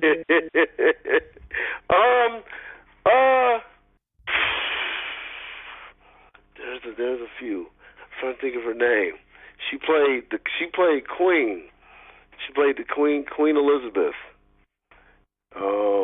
She in that movie Red. Oh yeah, yo, I was gonna say her too, dude. The old British bitch. I didn't want to go. Yeah. I forget her name, but she was in the movie Red. In England. Yeah, I remember her. Yeah, she had the dress with the split in it and the gun and shit. I'm like, I teared up. Yeah, absolutely. Yeah. I was gonna say that one too. That's wild. Yo. I'm definitely smashing that. I'm definitely smashing that out. I forget her name, but I'm definitely smashing that out. Twan said filthy. It is what it is, man. I'm definitely smashing her out, man. But other than that, who is? I really can't think of any other than those two. Those are my bangers, though. You saying Niecy Nash without a doubt? Yeah, man. That's not a surprise. But the chick from Red, is that good? Yeah, that's a good one. All right, that's a good one. Chuck, man. Chuck don't want to deep into his inner duggery right now. No, y'all got. I don't know, man. It's y'all got me on Google, man. Yeah, I think we might have the ones who the most. Chuck, you got a little vanity. Chuck said, I want the baddest. Nah, I don't think about ugly bitches. Go ahead. This is gonna be too easy. Like I want to fuck with Loretta Devine. With who? Yeah, I want to. And Patti LaBelle. Okay. This may not be as Tina Turner. Tina Turner can still get the best. Man. Them legs is immaculate. Just quit. I'm at least licking her legs from her knee down to her goddamn ankle. Yeah. Yeah, Pete. I don't got nothing, man. Like I'm gonna say, Robin Givens. That's Vivica Fox. Yeah. You like your women. You don't do the bullshit. Damn, dude. Chuck said, "Listen, if I stick my penis or something, it's gotta be worth it." You don't get nasty. Look, I've had regretful. I've had amazing nights and regretful mornings. Yeah. Well, apparently Precious has lost a lot of weight, so. Chuck, if all people that you didn't say, if you say Precious, I'm gonna slap the dog. No, man, come on, man. Come on, I heard she lost weight, bro. I heard she lost weight. I don't give a fuck if she lost weight. She's Precious. Come on, man. We trying to get advertisements, man. We trying to get we trying to get advertisements. Chuck trying to fuck Precious. No, Chuck, man, you ain't have to be. Listen, man. It's not a competition, man. You ain't have to go to the. You have to go to Precious. I got one. Yo, would y'all smash Leslie Jones? Leslie Jones. Leslie Jones. Would y'all smash Leslie Jones? I would. Fair enough. I would. Yeah. I was right there. I wouldn't stop it from happening if it happened. I wouldn't initiate it, but if she initiated, I'm game. Yeah. I mean, yeah. Come on, man. Come on, man. No. Ain't no issue. But it is. A few shots of Henny, you good. A few shots of Henny, bro, you good. Or Remy. 1 of the 2. You good, bro. Come on, man. You good. Cut the lights out, boy. Lights out, brother. She gonna have to catch me on. Yeah, you got. I mean, look, you gotta do what you gotta do. I'd fuck her. Yeah, man. I got a dick. I got a dick. Shit. I'd fuck her. Female. She's not ugly. You said she's not? Yo, come on, Chuck. Yeah, he said it, man. God damn.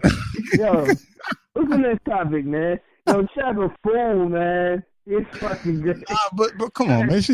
She knows she's fried, man. She knows she don't look good, but that's.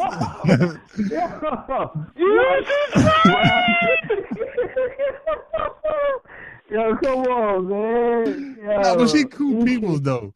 She probably got a dope ass personality. Are you saying that she was like a knuckle in 400-degree grease? She cool people though.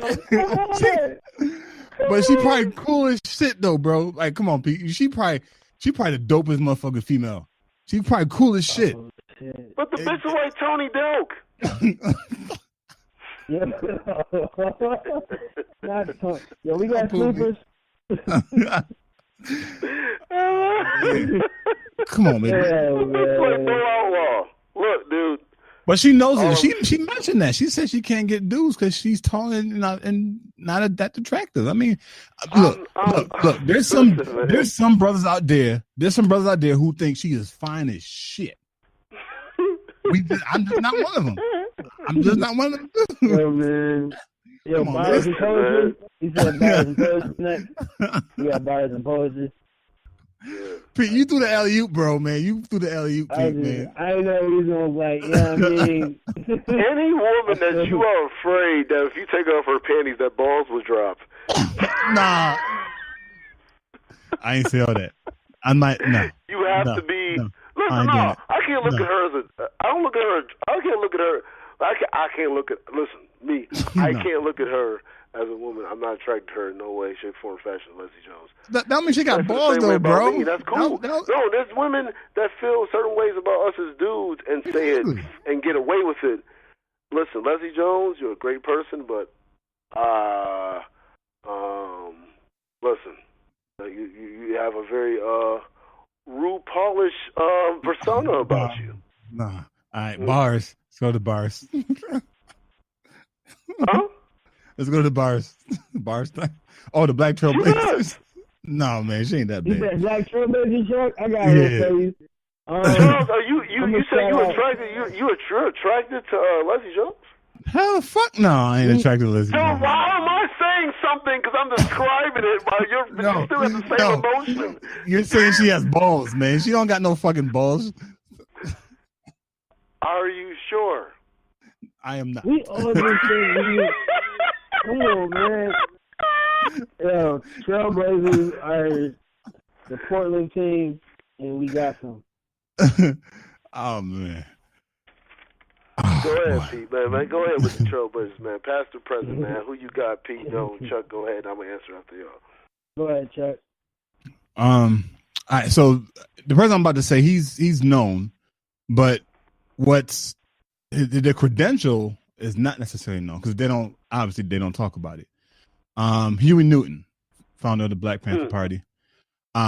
Huey Newton had a PhD that he obtained from the University of California.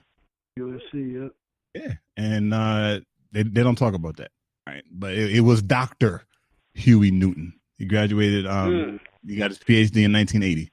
His dissertation was on War Against the Panthers, a study of repression in America. That was what his dissertation was on, and he had a PhD in history of consciousness. Like, oh wow, okay, cool. So, and I didn't know that until recently. Of course, but again, they don't say Dr. Huey Newton. They say Huey Newton. But right, Huey P. Newton, trying to make it seem like he just the revolutionary. They'll say he's also documented and indoctrinated too. Yeah. He knows they shit, and he knows, and he has a mission for our people. So to have their knowledge and have a mission for our people it's a weapon. Yeah. You're now a weapon. Yep. That's what happened to Martin Luther King. That's why they had to kill him. Pete, man, who you got, brother? Chuck, man, appreciate that, man. Hey, remember Jason Weaver, nigga? Remember? Yeah. Jackson family, Chingy, one call away. He was on the Chingy joint. Remember? Yeah. Hey, man.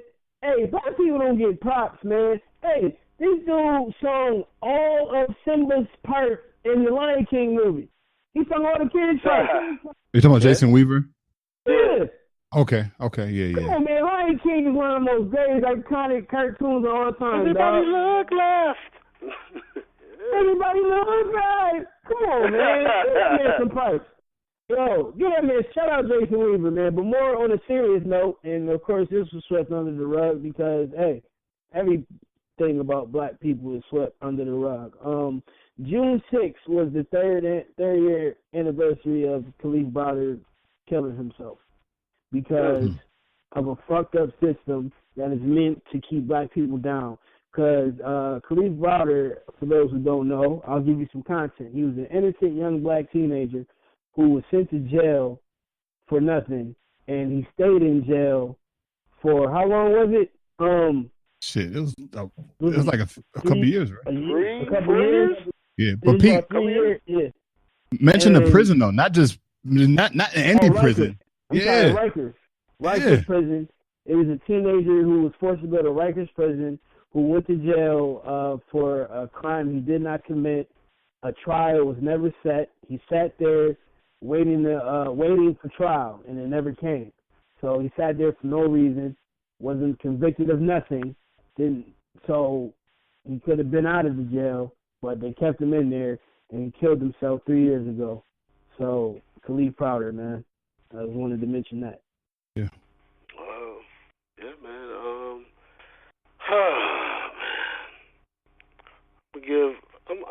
I'm gonna give a shout out to Shonda Rhimes. I don't know how she's gotten the positions that she's in, and it's not for me to judge. She's done Grey's Anatomy and Scandal, and I'm pretty sure there's going to be a point in time where they're going to eventually try to buy her out and not make her as significant in what she did to bring those two. You know what I'm saying? Though, however we agree on certain levels of, you know what I'm saying, though, portrayals, she is a major piece into two shows that are blockbusters. for primetime TV, and so I want to go ahead and give her respect on that level, as you know what I'm saying, as a person that loves to write as a writer. I have a follow-up question. Go ahead. Would Shonda Rhimes get the business? Shonda Rhimes is probably somewhere giving the business. What about you, Pete? Would Shonda Rhimes get the business? Yeah, I'm not saying no to that. yeah. I'm looking at some pictures. She ain't bad. She ain't bad at all. Yeah, I mean, I'd fuck her, but I'm pretty sure, you know, be careful. She might try to peg you. Shout out to Shonda Rhimes, man. Well, all right, let's get into it. Let's get our dustpans. Let's get our brooms. The sweep has happened. Sports is what it is. First of all, what do you think about the series, brothers? It was bullshit. That's what it was. Sweep though, not even one game. Sweep though, huh? Oh, sweet. Fair enough. LeBron will not be in. He will not be in Cleveland next year. No, he totally clocked out that game. Yeah, he was like, no, I don't feel like playing. Yeah, I've done what I've done. I've shown what I've shown. I'm tired. I'm out. But spend time with my family. I'll be seeing y'all in Houston, right? That's Houston, right? That's where he's going, right, Pete? His target is to defeat the Warriors in another finals. That's his goal before he retires. So you say he's gonna stay in the East? No, because he would have to be in the East in order to do that. You're right. I don't know. If he determines that way to get to the finals, then he might be happy too. But he has to win. But where would he go in the East, though, if he did stay in the East? That's the thing, too. That's a good question. I mean, I don't know. Maybe if Kawhi goes to New York, maybe he goes to New York. Kawhi for Porzingis? Pete, I think you alluded to that. What happened? Kawhi for Porzingis, and then, LeBron goes to New York with Kawhi. Kawhi. I ain't say. Kawhi ain't going to New York.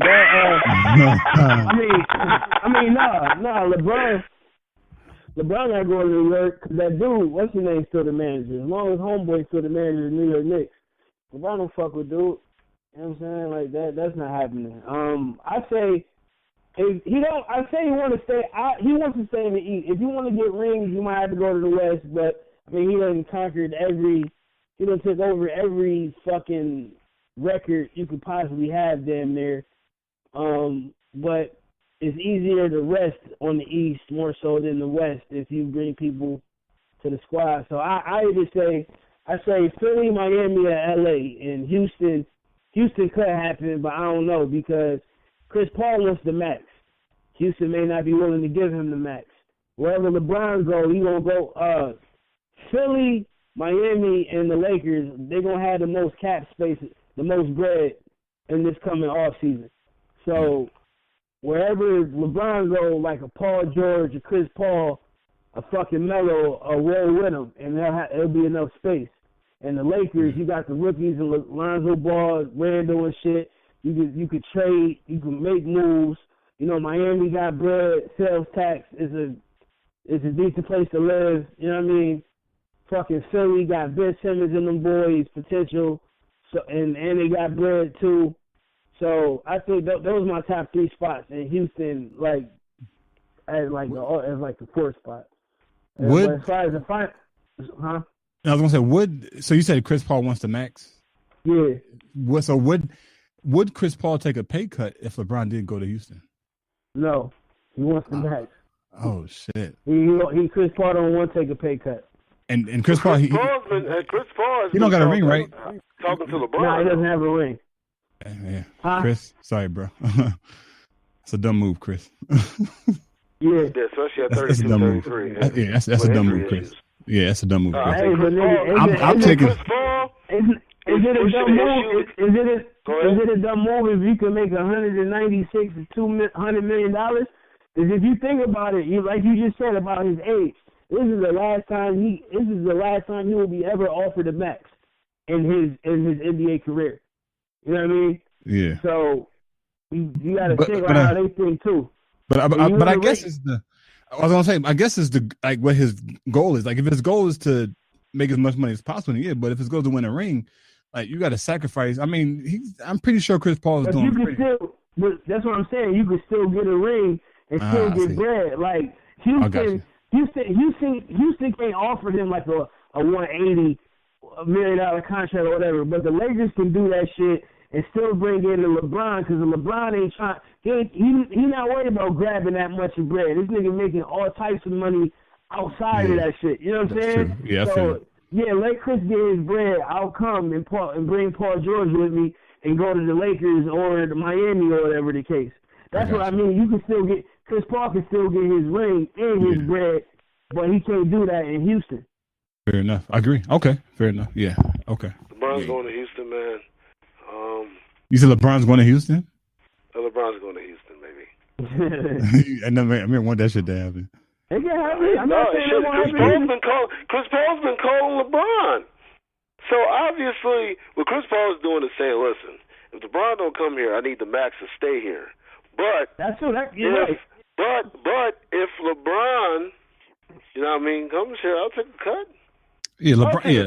If LeBron comes here, I'll take a cut. But that's it. Right. That's it. That's the only way that I'll take a cut. Other than that, I need the max. Thank you. Right. Okay, that's cool. Yeah. But you know what I mean. But I'm not taking a cut if LeBron. Chris Paul's going to stay, but it's going to depend on how much they got to pay him. Because you're going to get the money on the back end. If you win, you get endorsements. You do all that. You make that money on the back end anyways, man. Yeah. You're gonna make that money if you're winning, and especially if LeBron is on your team, you're getting more exposure. That's what it is. Yeah. That's what it is. LeBron, wherever LeBron goes, the cameras go. All season about to be real. Yeah. Yo, that's all. That's what it is, man. Shout out to the Warriors. Shout out to Kevin Durant's pussy ass. Go ahead and enjoying the competition. You got it again. I respect the fact. I don't know. I will say this. Let me be honest, because I got to be fair. I know I've been people think I'm unfair to this young man. That was a great game by Steph Curry in Game 4. 37 points. He had seven threes. Yeah. So I'm not gonna knock Steph for that performance. It was a blowout. The Cavs just gave up. Once they saw LeBron didn't give a fuck, they was like, all right. Yeah, they said fucking in the second quarter, my nigga. It was over. Yeah, they was like, you know what, LeBron not playing because we got no chance if you're not willing to play. Yeah. Right. LeBron was like, nah, dude, I'm chilling, man. Fuck this, I'm out. But Cleveland, man, that was for you. I'm out. But he got Cleveland what they needed was a ring. So he got So he has his obligation is no longer his obligation to Cleveland is being completed. So I'm surprised he went this far. The city of Cleveland within the last 4 years, this is the most money the city of Cleveland has ever seen. Yeah. Right. I'm pretty sure. So yeah. Can KD ever be top 5, in your opinion? Can who? Absolutely, man. Ever be top 5? Listen, that's a whole other topic, bro. Listen. I'll say this. I get what y'all saying. I understand what y'all saying. I mean, I'm not knocking what y'all saying. Say it's the same. Huh? Say it's the same. Listen, say it's the same. Say it's the goddamn same. Say it's the same. There you go. I'm not saying it's the same, but that move wouldn't KD's move wouldn't happen without that move. But listen, this is what I'm saying. The shit that KD is doing is fucking phenomenal, bro. Like the nigga in Game 6, KD took that game. Klay Thompson and fucking Steph couldn't fucking hit a window that whole night. Fucking Steph was 1 for 11, yo. And KD was telling them niggas, move out the way. I got this, man. And got talking about the finals in Game 3? Huh? Talking about the finals, Game 3? The finals. Game 3. The finals, yeah. Like, this nigga is at 7 feet doing Allen Iverson shit, bro. Like, say what y'all want, man. He's balling. He at his peak right now. He's doing his thing. I don't know about top 5, but I'd definitely say top 10. Yeah, I mean, scoring and, like, his defense game has stepped up.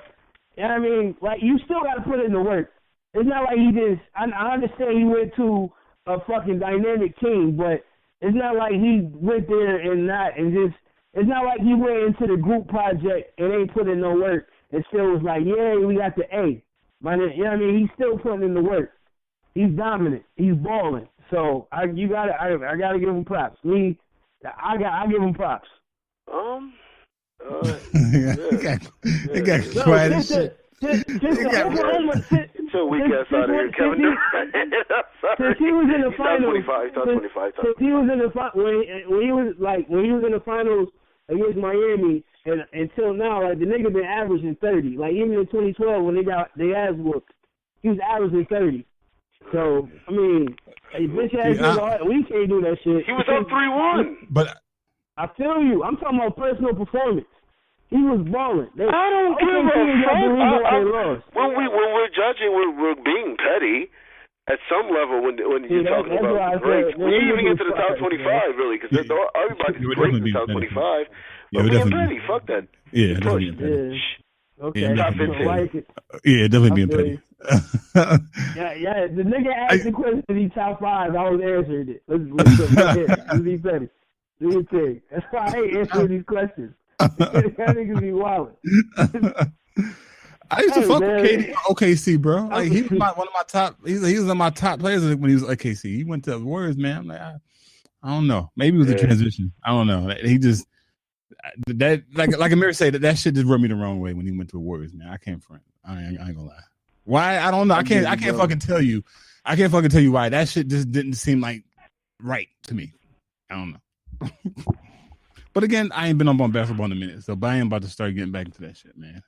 But I like these conversations. Y'all be having the basketball conversation. I'll be feeling left out and shit. I'm like, nah, man. And I used to be on my basketball shit too, Pete. Let me tell you. It's summer of LeBron, though. That's all I know. It's summer of LeBron. Where is he going? That's going to dominate the joint, so I ain't got to watch baseball. I can watch Sports Center. I can watch Fox Sports. All right, man. Listen, man. This is added on to the joint, man. We about to get into these poetry and these bars. So, you know what I mean? This is a conclusion of what I've added on to Kunta Kinte and the Chocolate Factory. Saw divergent, emergent. I'm a documented surgeon. I'm the best of the best, weeding out the worsen. Lyrical curses without any rehearsals. My verses against any verses. It's fade away perfect. My purpose is expose the bullshit. Even Baptist churches and Catholic got evil persons. I speak truth. We're not equal versions. Now let's start the sermon. Pete. Damn. Let's get it. I dig it. Yo, the diamond in the rough is how I came. The diamond in the rough is how I came up. Undisputed, undeniable. This guy, not luck. Wordsmith, what they call him, but it's usually P, which stands for many things like perfecting or peace, a prophet of the pen, so they lyrically see. Professor X, another moniker to show I'm a beast. Strictly truth in these lines, so no bricks are involved. Get some loud packs and rat poison so the snitches dissolve. You can't tell that I'm hungry, I cover hunger pains well. Talking is only appetizers, action is a 3-course meal. And I've been starving for a while now, so fuck all the waiting. This world is getting soft, since when was opinions called hating? I don't know, Kanye sure give him the year right face. No competition, just food, and we about to say grace. Dear God, thanks for this food we about to receive. Let it nourish our bodies and give us the fuel that we need. Also, thank you for the gift you gave in that final hour. Can't no man conquer what is God-given power. That rose that grew from concrete that Pac had mentioned turned into a God that has good intentions. Amen. Prop. P went on that one. Man. Yeah. Listen, man. We're not fucking around, man. We're not fucking around, man. It's time. You know what I mean? About the fuck it, I'm gonna boldly say it. I'm boldly speaking to existence. We got some music that's coming out for y'all this summer, man. Yeah. The crew, just know whatever it is, collaborative, singles, all that, we got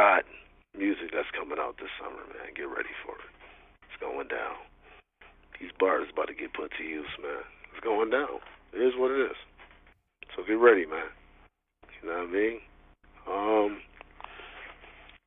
Shit. That being said, man, God loves y'all, barely tolerates y'all, and y'all know what it is, man. Black Podcasters Network. Let's get it, man. Common Sense Experience. Chuck? Yeah, I'll be sure to hit us up on Facebook, Black Podcasters Network. Again, please be sure to leave us a review on iTunes. I'm begging, yes, we are fucking begging for you to leave a review on iTunes, iHeartRadio if you can, but really iTunes. And we're still Spotify shit, man. That show's still in limbo right now. I know there's like a bunch of challenges with the submissions and shit. So as soon as we get approval on the Spotify, all the Spotify folks can listen to the podcast on there. And I don't think you can leave a review on Spotify. So right now it's just all the iTunes folks. But yeah, until next episode, man, holla at y'all later. Peace. Hey, yo, man. Hashtag I just want to rap campaign is coming soon. So I'm going to say 2 fingers means peace. We'll see y'all next week. Good shit, brother.